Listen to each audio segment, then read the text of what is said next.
Good morning, everyone. Okay, so I thought since I'm doing 90 miles an hour on the Express 470, which is our toll road, which takes me, ironically, well, oh God, did I just say ironically? It takes me directly to the exit I need to get to at work. It's about 6 miles longer, but the speed limit is 20 miles an hour faster. So in theory, if I go another 20 miles above that, I get to work relatively fast. Okay, so I thought I would talk about traffic, but let me just explain this first. When I first got this job at Dean Evans, DEA EMS software, I did a dry run from my house to work. And the dry run was supposed to be one of those, get up in the morning, replicate the drive, just to see how long it would take to get there on an average daily basis. Now, okay, did you really just do that? People in traffic drive me nuts. Okay, so I did that. I decided, okay, I'm going to take a Sunday morning and I'm going to do that. So I replicated it on a Sunday. I drove there and I drove back. It was 18 miles each way, or 19 miles. And then it ended up being about 22 minutes, right? After I got onto the freeway and all that. And I thought, okay, well, I don't know what that's going to actually be like in real traffic, Monday morning or Tuesday afternoon traffic kind of thing.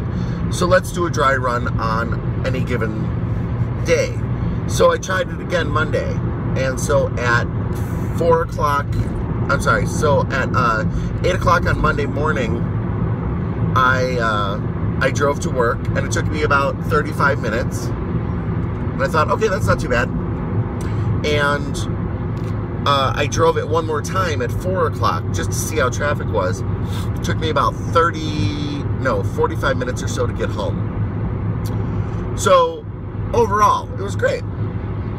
Now, that completely has become inaccurate over the course of 3 years.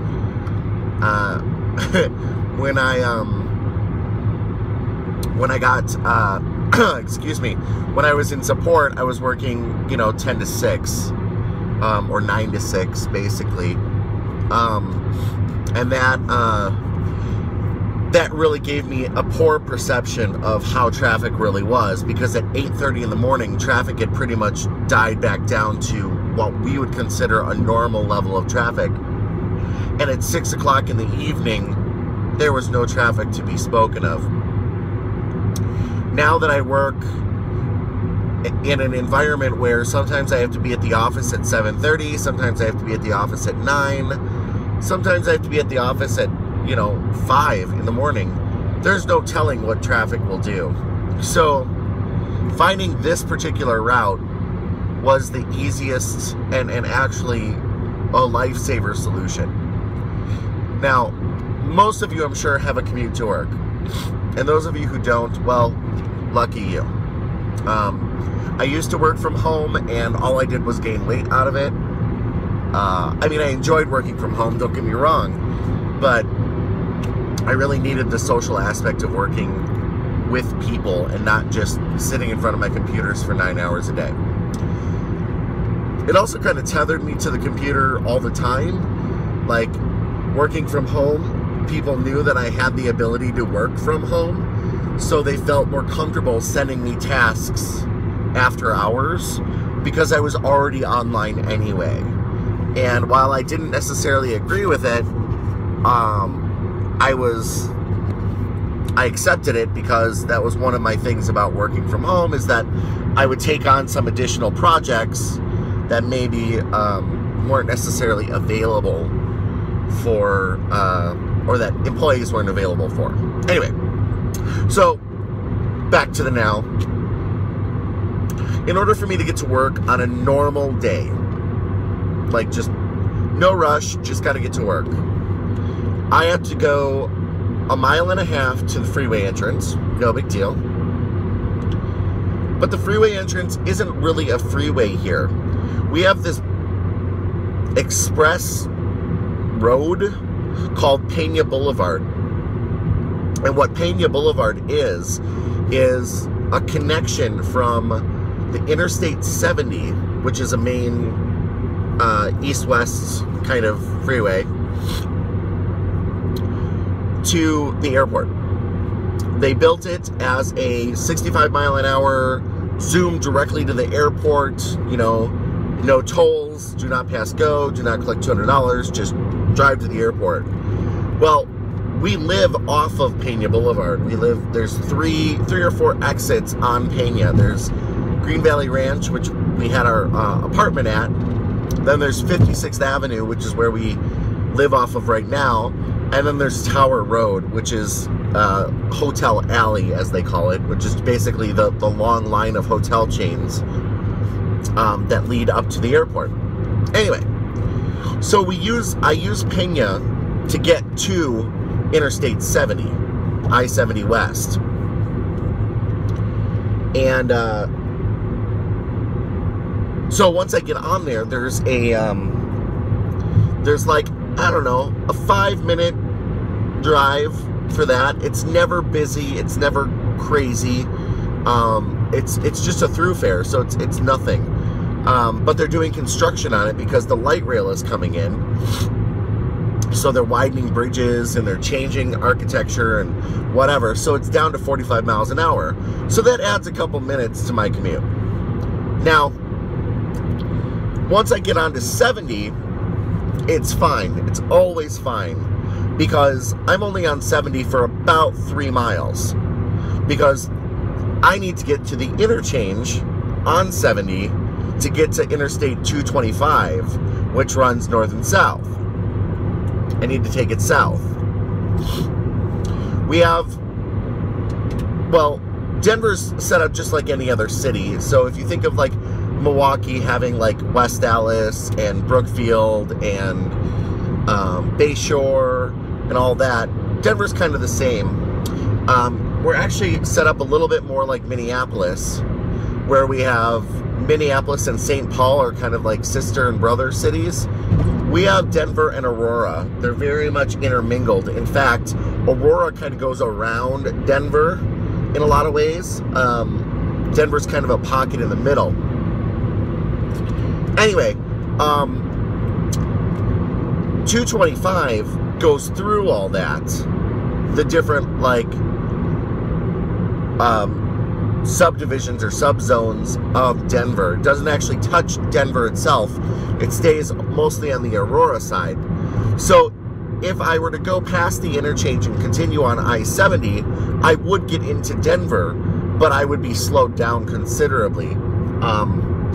And the point I was making with the subdivisions is that there's our division, which is like Green Valley Ranch and those little pockets of areas like Henderson and Reunion and things like that. Those are just little like suburbs. And I'm going from the suburbs into Aurora, which is a lot of older homes and a lot of, you know, towny city-y stuff. And then there's Denver, and then there's Denver Tech Center. Now, Denver Tech Center is on the exact opposite side of where I live. If I live on the northeastern corner of Denver, Colorado, then the Denver Tech Center is the southeastern tip of Denver, Colorado.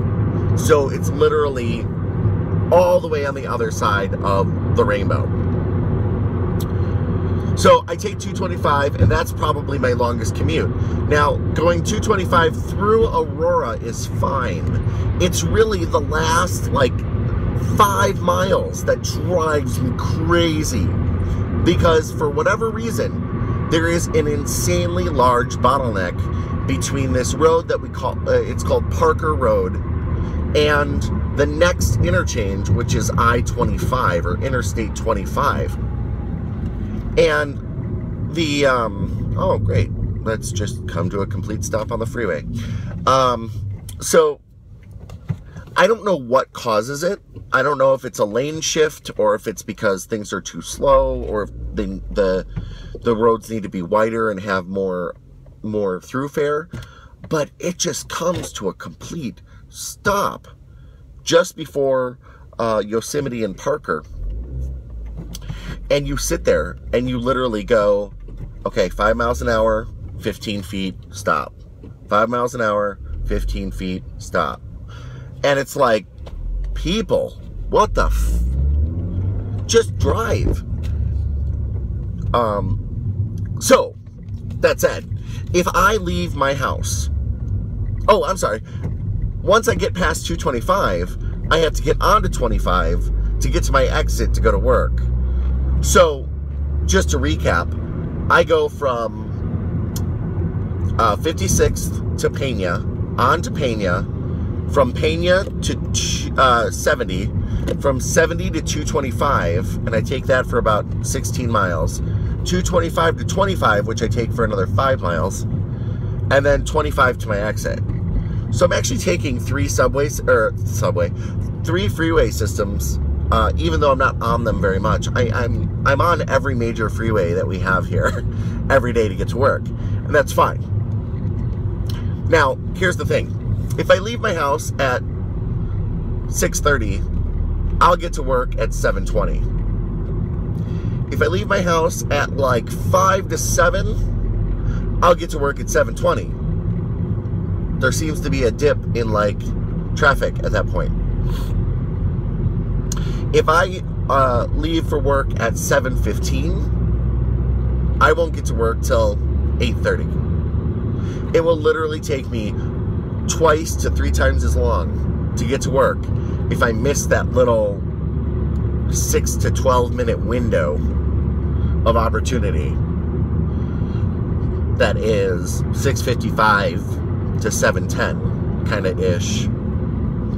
I don't know what it is. I really don't. I don't know if that's like parents dropping their kids off at school and getting back on the freeway or what, but so the whole point to this, I guess, which I've said a couple times, but the whole point to this is I have 2 options. I have that option of taking the regular standard freeway way,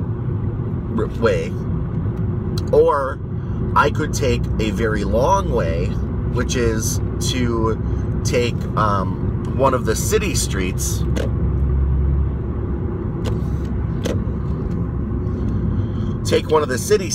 up to a certain point and then cut over across the city. Now, I don't have to cut over that much, but there are a number of streets like Chambers, for example, that go considerably far through the city of Aurora to get to the tech center. And I have considered doing that. However, it's a lot of stop and go traffic. Obviously, you're dealing with a lot of people that don't need to go into far destinations. So they are going, you know, back and forth, stop and go, stop at any moment kind of thing. Are you coming in or no? Okay. No blinker, that's fine.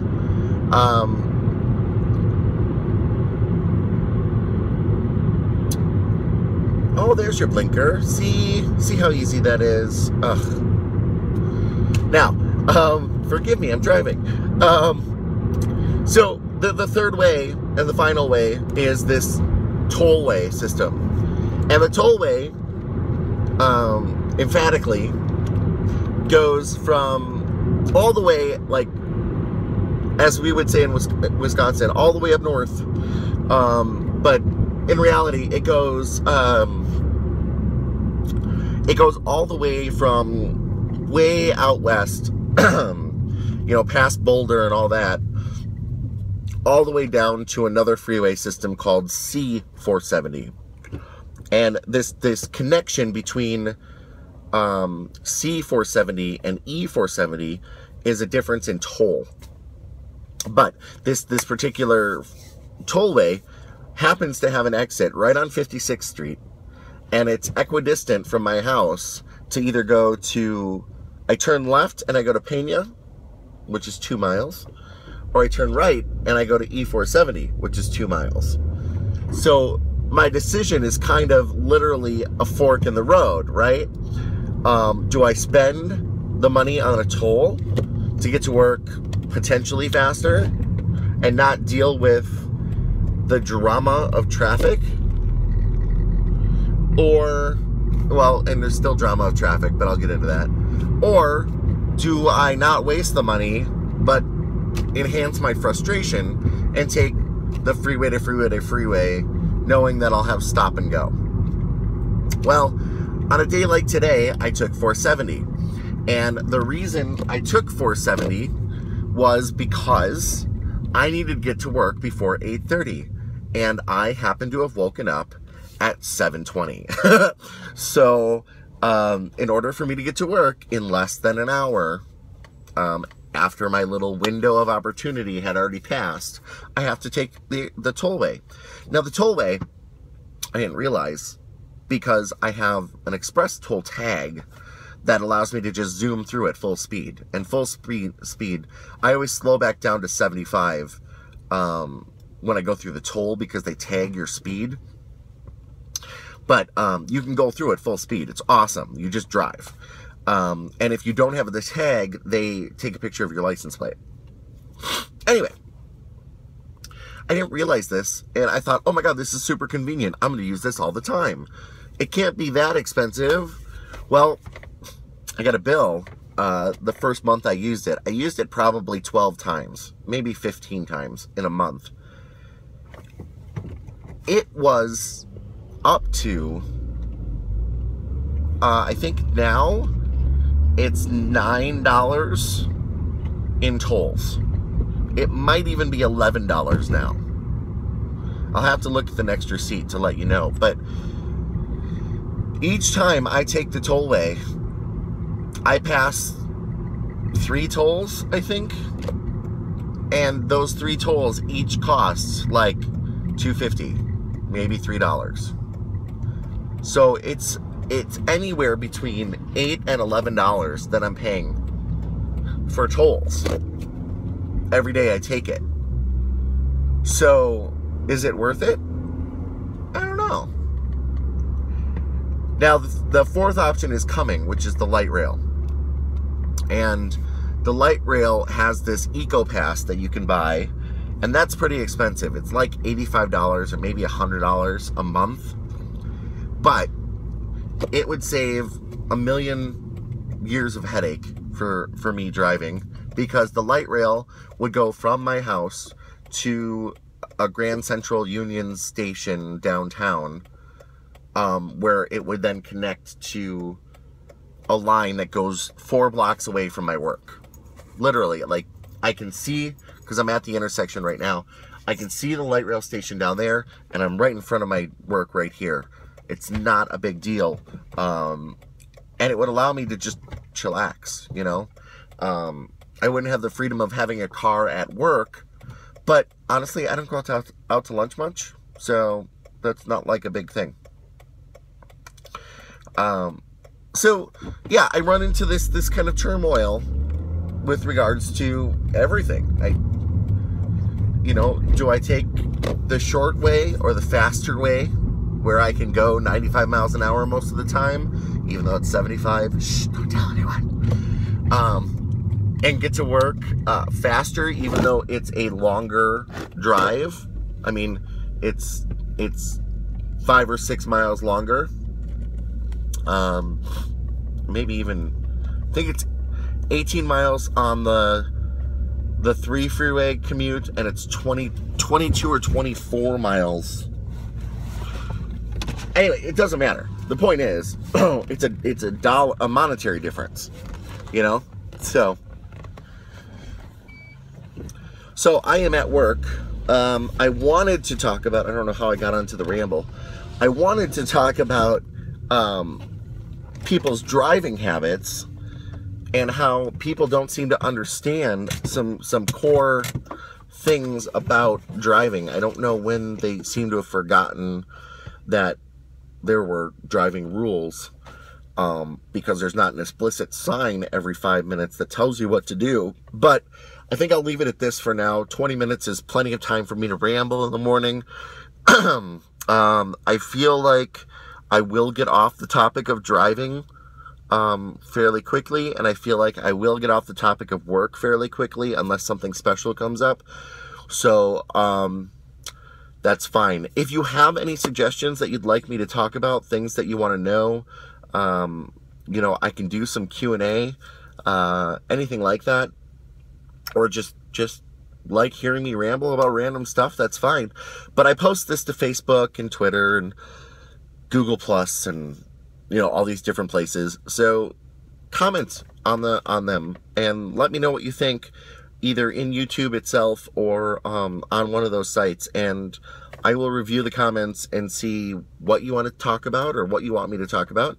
And have a good morning. All right. Bye.